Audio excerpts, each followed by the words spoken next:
Thank you very much. It's an honor to be here today.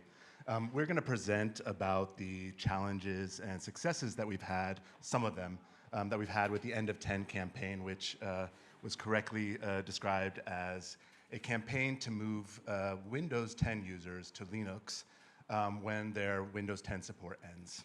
And the campaign was a global cross-community campaign. We have a Fediverse account if you want to follow us, End of 10 at floss.social. My name is Joseph de Veaugh-Geiss. I work with KDE and the KDE Eco Initiative. My name is Bettina. I'm a retired engineer and former teacher, and now I spend all my time supporting the campaign. And I'm Carolina. I'm a student. I am from Uruguay in Latin America. If you want to download our slides, also for the people watching online, they're all available. And we also want to point out that there is an upcycling event tomorrow at SFSCon from 10 to 12 within the context of End of 10, which is not organized by us, but other people who are inspired by the activities of the End of 10 campaign. The End of 10 actually started here about 1 year ago at SFSCon. There was a call to action at a BOF to bring people together from different communities to make a plan, a strategy for how to do outreach and support people who want to switch to Linux from Windows 10. We put together a team of people from various backgrounds, some in the free software community, some from repair initiatives, some just people who are interested in the topic, and quickly put together a first version of the website. You have a mock-up here, and started to then develop the campaign and the strategy. So first we want to talk about what worked. So we had a goal of connecting new users with in-person support. Who here has ever helped someone install Linux on a computer? Friend or family? Yeah. Who here after installing has had to help them again? Yes, so this is the kind of thing we wanted to build up a network so that people who want to switch to Linux but maybe don't have a friend or family member to help, they can go and get support to do that.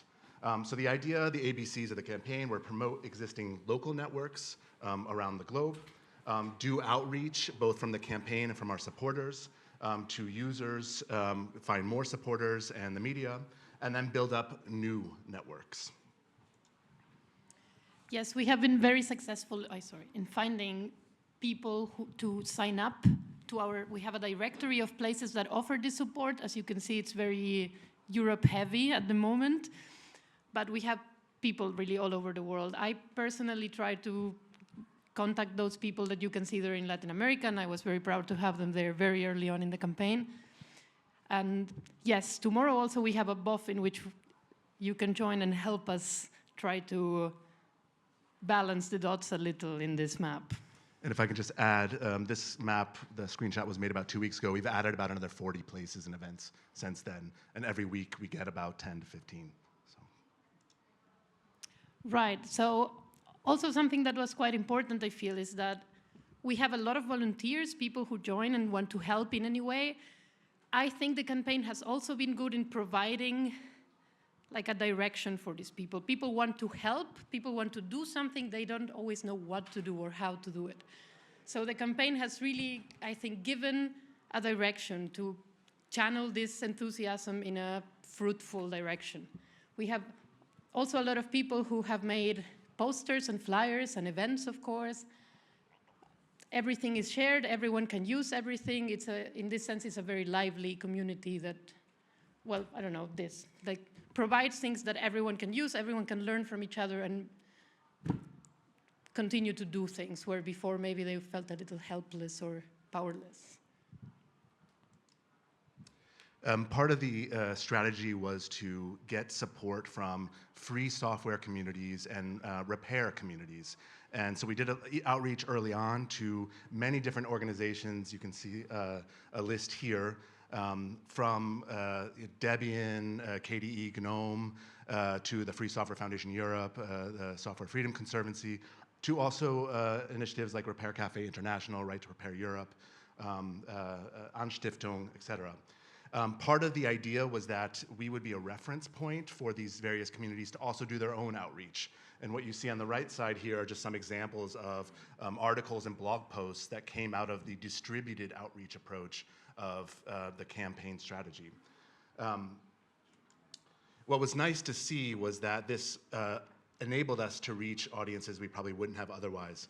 So the articles here are from mainstream media sources. So some examples are from the Irish Times. They had a big article about an upcycling event that was organized in Dublin. There was an initiative in Graz, Sustainability in Graz, that has also done outreach within the context of the environmental aspects of the campaign. The Deutschlandfunk had a radio program that also reached people that we normally wouldn't be able to reach. We've also done, in the Opt Green project from the KD Eco, some advertisements in magazines targeted at environmentalists and environmentally oriented consumers. This is an example from Ökotest. So that's some of the national outreach and international outreach. Yeah, and me personally, I'm very active in Berlin. I live there in a cooperative apartment project with around 1,000 people living there. We have already repair contacts and also computer support. And there's a lot of personal contact, also to mainly elderly non-techies. And I started to extend my activities there. Like I gave a talk about Linux and what it means to change from Windows to Linux. And I opened up regular opening hours once a week, and I also organized an install event there. And right now I'm organizing many more install events in other parts of Berlin, also in the Technik Museum in Berlin, and work together with libraries and all sorts of stuff. And just to point out, Bettina has been incredibly active and successful within Berlin.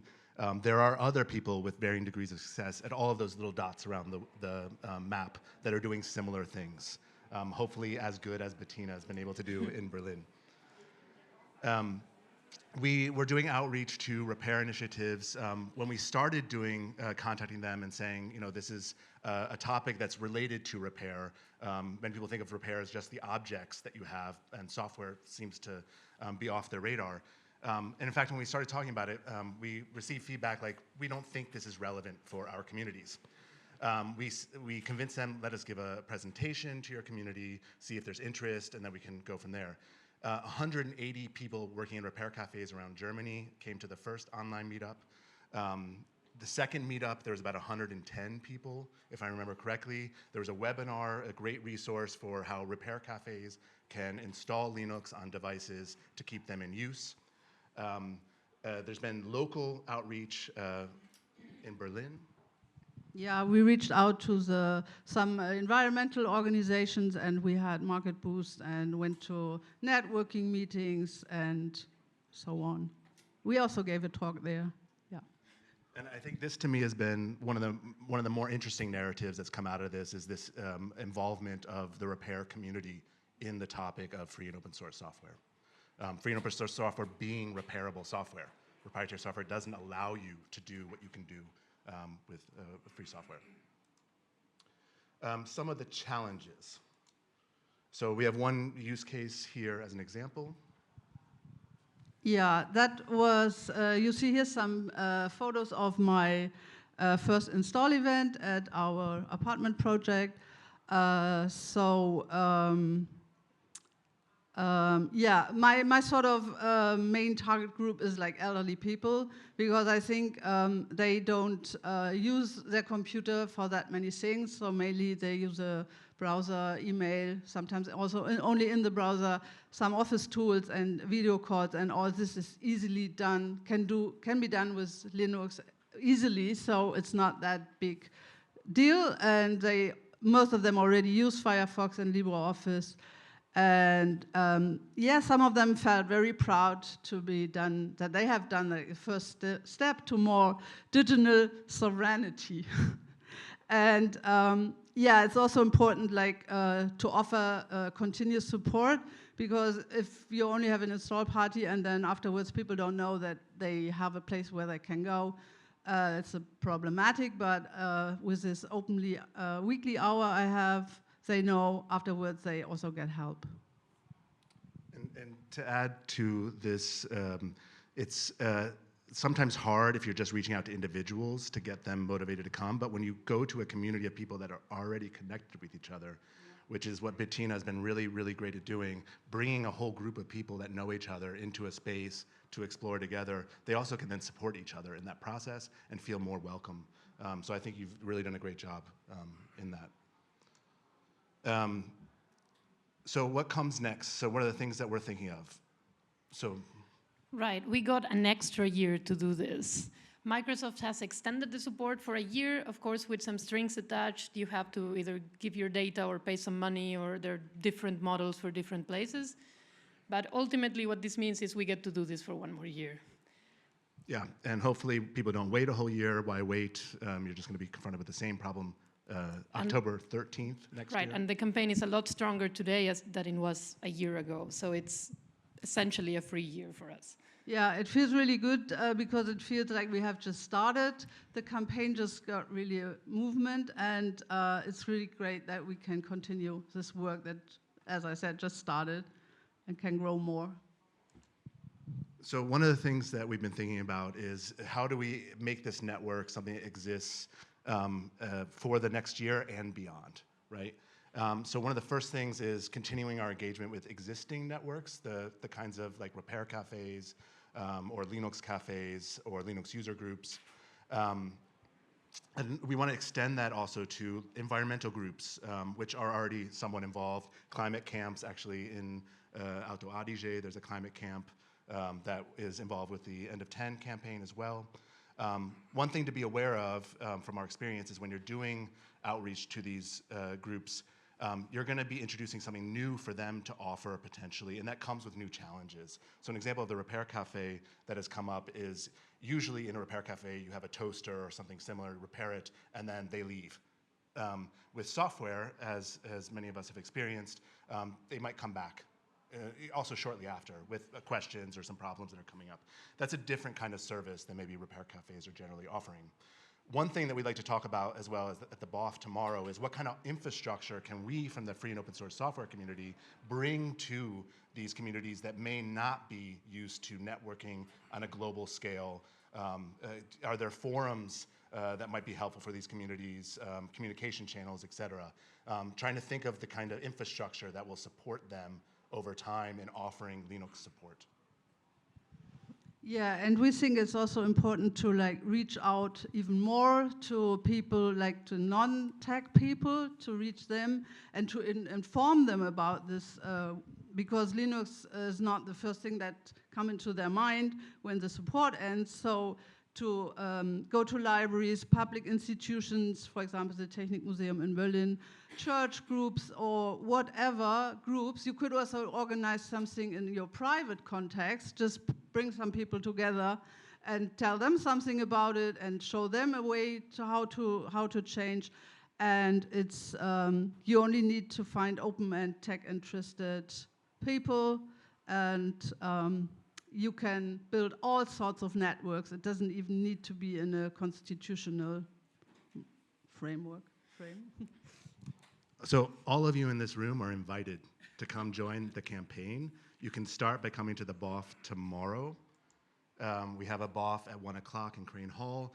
The main idea of this was how do we build up the support networks for the repair cafes and other groups offering Linux support, but it's a BOF. We can talk about what people here are interested in. You can also, if any of this sounds interesting, if the town where you live has a library and you'd like to organize an install event, you can come to the BOF. We can also discuss that. If you want to do outreach to environmental groups in your region, please get involved. We can, I think, really make a difference if we build alliances and work together. And that's really the spirit of the campaign. And I hope, as we're showing here, it's a collaborative effort, and we hope you can get involved as well. So thank you. That's the talk, and we have a few minutes for questions.